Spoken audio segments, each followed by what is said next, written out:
بسم اللہ الرحمن الرحیم۔ تمام تعریفیں اس خدائے بزرگ و برتر کے لیے کہ جس کے قبضہ قدرت میں ہماری جان ہے۔ حمد ہے اس پروردگار کی کہ اس نے ہمیں ماہ مبارک رمضان میں ایک اور موقع دیا کہ ہم اپنی زندگی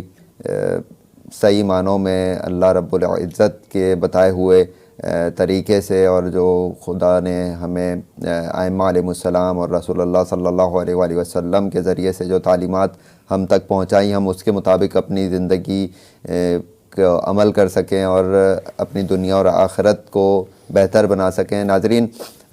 اسی حوالے سے ہم پروگرام لے کر آپ کی خدمت میں حاضر ہوئے ہیں۔ کچھ سوالات ہیں جو یقیناً آپ کے ذہنوں میں بھی ہوں گے، ہمارے ذہنوں میں بھی ہیں۔ انہی سوالات کا جواب دینے کے لیے ہمارے ساتھ ہمارے اس پروگرام میں موجود ہیں قبلہ مولانا سید حیدر رضا زیدی صاحب۔ ان کے بھی شکر گزار ہیں کہ انہوں نے ہمیں وقت دیا اس پروگرام میں۔ چلتے ہیں قبلہ کی جانب۔ السلام علیکم ورحمۃ اللہ وبرکاتہ۔ وعلیکم السلام ورحمۃ اللہ وبرکاتہ۔ قبلہ چند ایک سوالات جو ابھی یہ ماہ مبارک رمضان چل رہا ہے،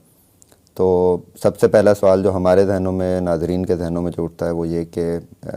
روزے کا فلسفہ کیا ہے؟ خدا نے کیوں ہمیں پابند کیا کہ ہم 30 دن جو ہے وہ بھوک پیاس برداشت کریں؟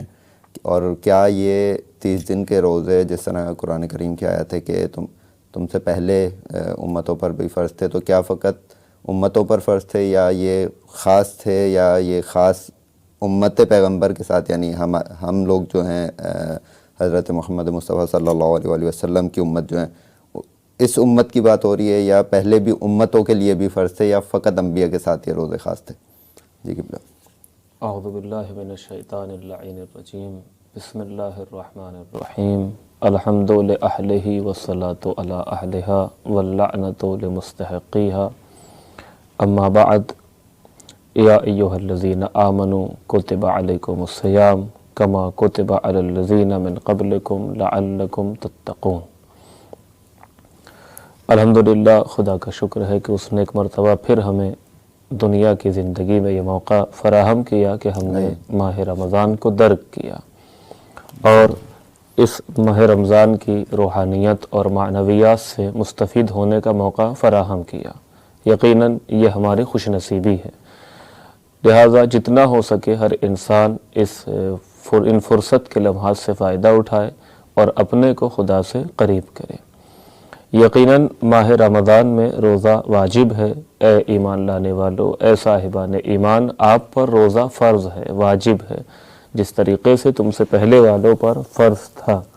اور یہاں پر خدا نے جو خود علت بیان کی، لعلکم تتقون، تاکہ تم متقی بن جاؤ، صاحب تقوی ہو جاؤ۔ اب یہاں ایک لمحہ فکریہ ہے، جب اس آیت کو ہم پڑھیں، جیسا کہ ابھی انشاءاللہ سوالات آپ کے جو آگے بھی ہیں، آپ نے اشارہ کیا اپنے عنوان میں، وہ یہ کہ ایک عموماً ذہن میں سوال آتا ہے کہ مثلا نماز اللہ نے کیوں واجب کی، روزہ اللہ نے کیوں واجب کیا، حج کیوں واجب ہے؟ تو سب سے پہلی بات تو یہ ہے کہ ہم اللہ کے بندے ہیں، وہ ہمارا خالق ہے، ہمارا پروردگار ہے۔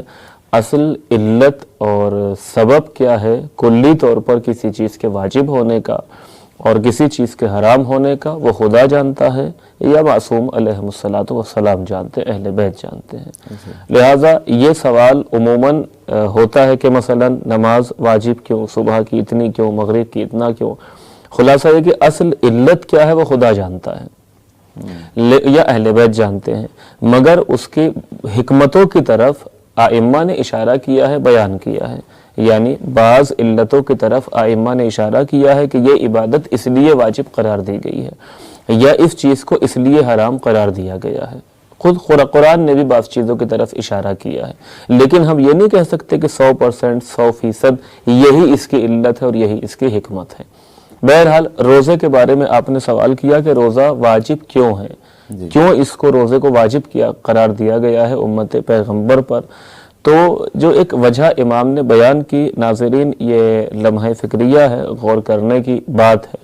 کہ دنیا میں سارے انسان برابر نہیں ہیں۔ عموماً جو آپ وجوہات دیکھیں، خصوصیات دیکھیں، سب برابر نہیں ہیں، مساوی نہیں ہیں۔ تو مثلا اگر آپ اسی دنیا کی زندگی میں کھانے پینے کی چیزوں کے اعتبار سے دیکھیں تو برابر نہیں ہیں۔ بہت سے نہ جانے کتنے افراد ہیں جو رات کو بھوکے سوتے ہیں، کتنے بچے ہیں جو بھوک سے بلبلا رہے ہیں، بھوک ان کے اوپر حاوی ہے، کھانے کو ان کے پاس نہیں ہے۔ تو بہرحال بہت سے افراد ہیں جو غریب ہیں، جو کھانے پینے کو ترس رہے ہیں، 2 وقت کی روٹی ان کے پاس نہیں ہے، اور انہی کے برعکس بہت سے افراد ہیں جو نعمتوں میں مالا مال ہیں، ان نعمتوں میں غرق ہیں، ان کے پاس کمی نہیں ہے کسی چیز کی، اسراف بھی کرتے ہیں۔ بہرحال ابھی جو اشارہ کریں گے یہاں پر بہت سے افراد ہیں جو مثلاً ان کو جو چیز چاہتے ہیں فوراً حاصل ہو جاتی ہے ان کو، تو بہت سے افراد ایسے ہیں جو اصلاً بھوک ان پر حاوی ہے، بھوک ان پر غلبہ کیے ہوئے ہیں، بھوک سے تڑپ رہے ہیں، ایک وقت کی روٹی ان کے پاس نہیں ہے، یا ایک وقت کی ہے تو دوسرے وقت کی نہیں ہے، اور بہت سے وہ ہیں جو نعمتوں سے مالا مال ہیں، جو ان کو چاہیے وہ فوراً حاصل کر لیتے ہیں۔ تو اب جو نعمتوں میں مالا مال ہیں، جو مالدار ہیں، امیر ہیں، ان کو نہیں معلوم کہ بھوک کیا ہے، بھوک کا احساس کسے کہتے ہیں، بھوک کیسی ہوتی ہے، ان کو نہیں پتا۔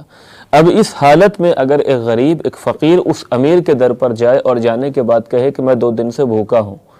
تو وہ کہے گا کیا ہوا اگر 2 دن سے بھوکے ہو، چونکہ اس کو احساس نہیں کیا، اس کو نہیں پتا کہ بھوک کا احساس کیا ہے، بھوک کسے کہتے ہیں، جب بھوک کسی پر غالب آتی ہے تو اس کی کیفیت کیا ہوتی ہے، لہذا ہو سکتا ہے مدد نہ کرے اس فقیر کی، یا جو مدد کرنے کی تڑپ ہے وہ اس کے اندر پیدا نہ ہو، چونکہ اس کو نہیں پتا کہ بھوک کیا ہے۔